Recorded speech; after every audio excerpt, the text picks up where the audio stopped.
დღეს მშენებაა ჩქაროსნული მაგისტრალის ორი მონაკვეთი მოვინახულეთ. ერთი გახლავთ ქუთაისის შემოვლითი, ხოლო მეორე ოსიაური ჩუმათელეთის მონაკვეთი. ორივე მონაკვეთი საინჟინრო თვალსაზრისით გახლავთ საკმაოდ რთული და კომპლექსური. ძალიან კარგია, რომ მშენებლობა მიდის ვადების დაცვით და უკვე 2020 წლის მეორე ნახევარში ორივე მონაკვეთის დიდი ნაწილი იქნება დამთავრებული, რაც ძალიან შეამცირებს მანძილს და ამავე დროს, რა თქმა უნდა, მოძრაობას გახდის უფრო უსაფრთხოს. ამასთან ერთად უკვე მზადდება ტენდერები დარჩენილ მონაკვეთებზე და აქედან გამომდინარე უკვე შესაძლებელია ითქვას, რომ 2020 წლისთვის ჩვენი ავტომაგისტრალი, რომელიც მთავარი პროექტია ჩვენი ინფრასტრუქტურის განვითარების, იქნება სრულ რეჟიმში მშენებლობის რეჟიმს გულისხმობ.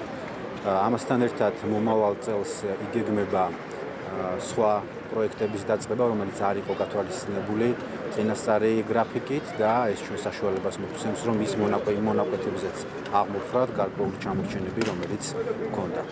ამასთან ერთად დღეს გავხსენით ძალიან კარგი ობიექტი, ვისოლმა განახორციელა რამდენიმე მილიონიანი ინვესტიცია და ზესტაფონში გვაქვს ჩვენ ესეთი ლამაზი ცენტრი, ეს მოემსახურება დაახლოებით 2000 ადამიანს ყოველდღიურად. ძალიან მნიშვნელოვანია ასეთი თანამედროვე ინფრასტრუქტურის არსებობა მაგისტრალის გასწვრივ, ვინაიდან ეს ჩვენ დაგვეხმარება, რომ კიდევ უფრო სრულფასოვნად ავითვისოთ ტურისტული პოტენციალი და ამავე დროს უფრო გავზარდოთ ჩვენი ტრანზიტული მოძრაობა და რაც ძალიან მისასალმებელია, აქტიურად ვითარდება ელექტრომანქანების დამტენი მოწყობილობებიც.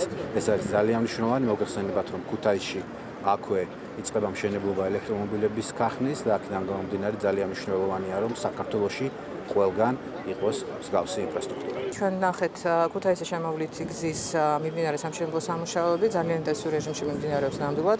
ორი ქართული კომპანია და აზერბაიჯანული კომპანია მუშაობს ამ მონაკვეთზე და ამ ნაწილში რისი მიღწევაც გვინდოდა პირველ რიგში არის ის, რომ ვიცით, რომ ტენდერი ისე ავაგეთ, რომ ქართულ კომპანიებს ქონოდათ მეტი შესაძლებლობა ამ პროექტში მიეღოთ მონაწილეობა და 4-დან 3 ლოდზე ქართული კომპანია მუშაობს. ძალიან კარგი პროგრესი გვაქვს.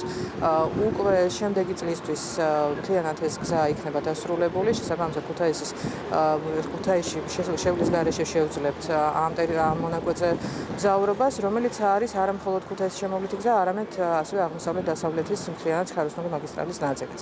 მეორე მონაკვეთი, რომელიც ჩვენ დღეს ვნახეთ, არის ზემოოსიაური ჩუმათელეთის მონაკვეთი. ეს არის ხაშურის, სურამის, ჩუმათელეთის შემოვლითი გზა, რომელიც არის ასევე ის მონაკვეთი, რომელიც რიკოთის გვირაბამდე არის პირველივე მონაკვეთი და ამ მიმართულებითაც ასევე ძალიან ინტენსიური სამუშაოები მიმდინარეობს. ძალიან რთული მონაკვეთებია ორივე, ძალიან ბევრი ხიდი, გვირაბი არის ამ ტერიტორიაზე და ამ თვალსაზრისითაც უკვე შემდეგ გაისად ჩვენ შევძლებთ არსებული ზემოოსიაური აგარას მონაკვეთის და დაახლოებით 7 კილომეტრიანი მონაკვეთის დამატებას. შესაბამისად, ხაშურში გავლის გარეშეც 2020 წელს უკვე შევძლებთ ასევე ამ მაგისტრალზე მგზავრობას. ეს ყველაფერი გვაძლევს საშუალებას, რომ როგორც ხედავთ, ეტაპობრივად უკვე ექსპლუატაციაში შევიყვანოთ ის მონაკვეთები, რომელიც მთლიანად აღმოსავლეთ-დასავლეთის მაგისტრალის მთლიანი მაგისტრალის ნაწილებია და გარდა ამისა ავწთეთ ყველაზე რთულ მონაკვეთებს, დასახლებულ პუნქტებს და ასეთი სახით უსაფრთხოდ, უფრო სწრაფად მიგზავროთ და შესაბამისად იმ ტვირთნაკადებსაც მოვემსახუროთ, რა თქმა უნდა, და ტურისტულ ნაკადებსაც, რომელიც გვაქვს.